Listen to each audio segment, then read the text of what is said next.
Secretos con los maestros. Dr. Ira Papel. Quiero darle la bienvenida a nuestro invitado de hoy, el doctor Ira Papel, cirujano plástico facial que vive en Baltimore. Es profesor de cirugía plástica facial y fue jefe del servicio de cirugía plástica facial durante muchos años en la Universidad de Johns Hopkins, en donde actualmente trabaja como cirujano plástico facial de ese departamento. El doctor Ira Papel, además de ser un cirujano plástico facial muy exitoso, es el autor de un libro de conocimientos esenciales en cirugía plástica facial, que es el texto de referencia para todos los cirujanos plásticos de formación en el mundo. Welcome, Ira. It is so good to have you with us at this meeting in Bogota, which is Deep Plane with the Masters. So I'm going to be asking you a few questions about the Deep Plane Facelift and your philosophy on the Deep Plane approaches. So the first question I want you to give me your input in is, what is your feeling? What do you feel is the biggest difference between a Deep Plane approach and the more traditional approaches in facial rejuvenation? Well, let's start with what are those traditional approaches. Historically, that was skin-only facelift, and then skin and platysma muscle, then skin and SMAS, and then the deep plane. The advantage of a deep plane is it moves tissue in a composite manner. In other words, you'll have skin, subcutaneous tissue, as well as the SMAS tissue and muscle tissue, particularly the platysma muscle, will be moved in the vector which you like to achieve rejuvenation in the face. None of the others have all that. We've modified it somewhat so that we can get the vectors the way we like it. And I believe that the deep plane also holds up a little bit longer than, let's say, the SMAS, which was the standard for many years. Okay, now, so you've been saying something that everybody else says. All of the big facial rejuvenation surgeons say the best approach if you want to really rejuvenate a face and have a result that's a long standing result is doing a deep plane approach. But deep plane is something that scares a lot of the facial plastic surgeons. What is your recommendation to, what would you tell the younger surgeons that is key to be able to obtain a very nice result when performing a deep plane approach? I think the most important thing is to become comfortable with the anatomy. Probably the best way to do that is to participate in a course that has cadaver dissection. Once you get used to the approach, it's actually easier than the SMAS dissection is. The planes are more natural. That may be different in someone who's had multiple operations, but for a primary case, the deep plane dissection is quite easy. And if you know how to find that, which is not hard, you will have really an easy time getting used to it. Now, you say it could be easier, but if you were going to give the younger surgeons 3 pieces of advice, and they're just starting to do the deep plane, okay, one of them is do cadaver dissection. But okay, let's put an example. The patient is already, they put them to sleep. You want to do a deep plane facelift. What are the 3 pieces of advice you would give that surgeon that's just starting? And he wants to do his first deep plane approach. Well, let's start before the patient's asleep on the table, because patient selection is very important. I would not pick your first deep plane patient to be someone having a revision facelift, because the planes may not be very good. Also, ask them what kind of filler type things they've had in the past. If they've had Sculptra, you can have fibrosis deep where those planes should be, but they may not be so easy. So the caution comes beforehand. Also, try not to pick the hardest patients first. Pick a patient who's got moderate jowling and moderate necklaceness and moderate midface atrophy, not someone who's severe. And I think you'll find you'll be more comfortable. You'll know that the planes will be there, and you're not going to worry about that, because even an experienced facelift surgeon can run into issues when those planes are obliterated. So just be cautious in selecting. Now, regarding the surgical technique, what are the tips you would give the younger surgeon to tell them, okay, if you're going to perform a deep plane facelift, these are the 2 or the 3 things that you necessarily need to do if you really want to get an appropriate result? The first thing I do is I draw lines on the skin that will approximate where we might elevate a portion of the SMAS, where the deep plane is, where I think the posterior edge of the platysma muscle is, because that platysma muscle is the key to finding the deep plane and elevating in it. And once you're in it in one place, you can extend it up or down extremely easily, almost with finger dissection or blunt dissection.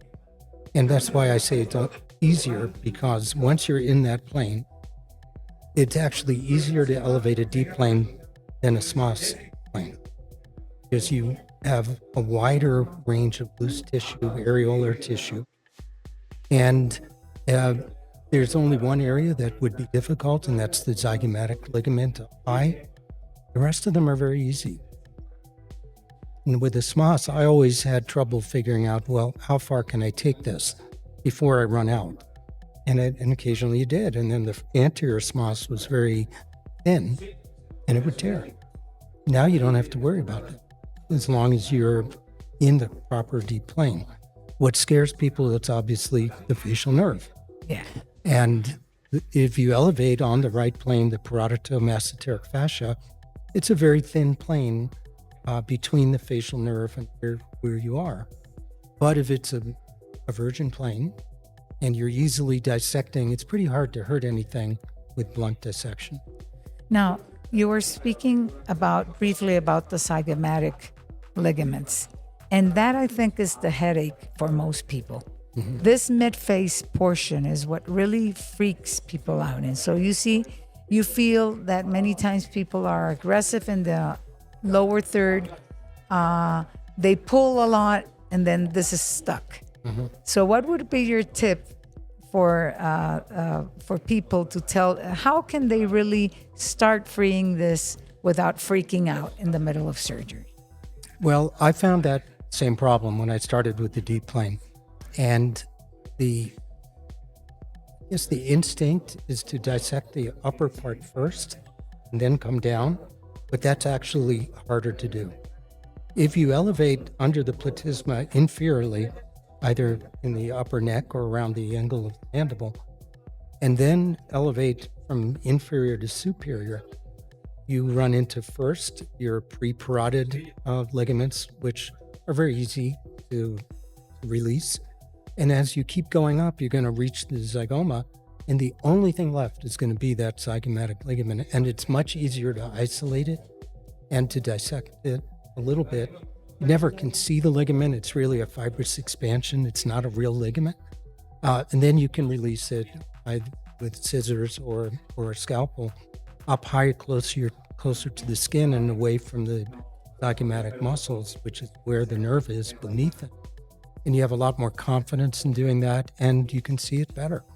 That's what I start low and go and then move high, and that's very easy to do.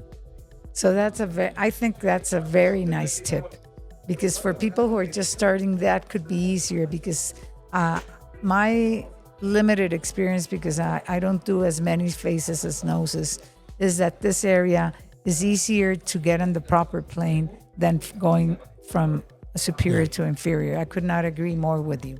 Now, the last question is, what for you is the future of deep plane facelifting? I mean, what do you see? is it going to go further? I mean, because we started with the skin, then we went, to the SMAS, then we went sub-SMAS, and now people are speaking about Deep Plane. What's next?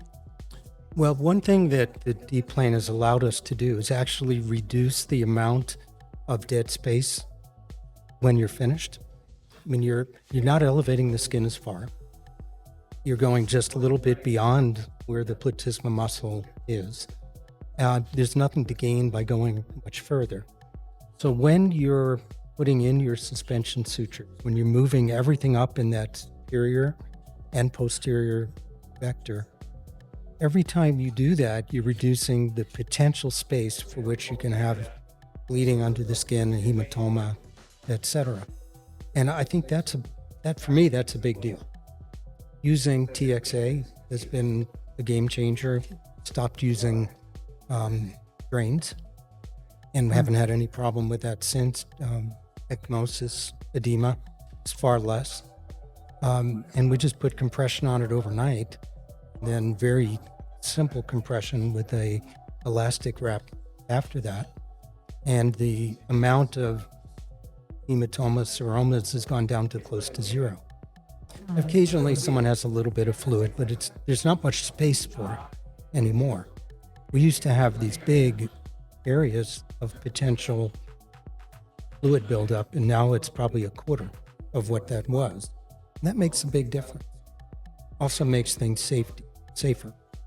You can do this under local, you can do it under general. It's probably faster to do things under general anesthesia, but it's increased cost for the patient. I think both are safe, whatever everybody's comfortable with.